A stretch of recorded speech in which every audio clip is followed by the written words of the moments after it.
Өзбекстандын кооз жаратылышы, уламыштардын каармандары, улуттук тамак-аштары жана кумура, идиштер, жыгачтан жасалган өзгөчө буюмдар жана Ташкент, Самарканд менен Бухара чеберлеринин токуу өнүрү Сузани Борборгала тургундары менен конокторуна сунушталды. Астанадагы улуттук музейде коңшу өлкөнүн улуттук кол өнөрчүлүгү жана сүрөт көргөзмөсү ачылды. Көргөзмөгө атадан балага мурас болуп келе жаткан искусство түрлөрү, сүрөтчүлөрдүн, усталардын жана жаш чеберлердин эмгектери коюлду. Музейден жалпысынан 180 эмгек орун тапкан. Уюштуруучулардын айтымында бул көргөзмө эгемендүүлүк алган жылдардан бери уланып келе жаткан эки тараптуу маданий диалогту уланткан иш-чара болуп саналат. Белгилей кетсек, бул көргөзмө Өзбекстан Республикасынын президенти Шавкат Мирзиёевдин Казакстанга болгон расмий сапарынын алкагында өтүп жатат.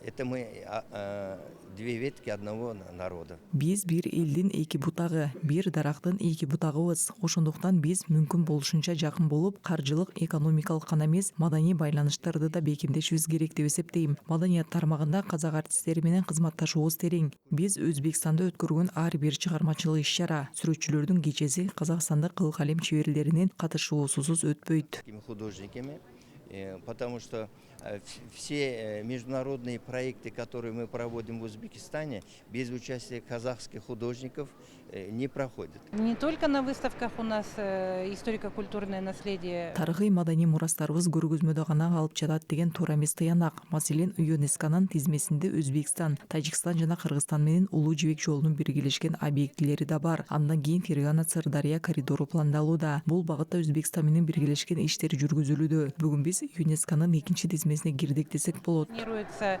совместно с Узбекистаном, ведутся работы предварительные. Сейчас вошли в предварительный список ЮНЕСКО.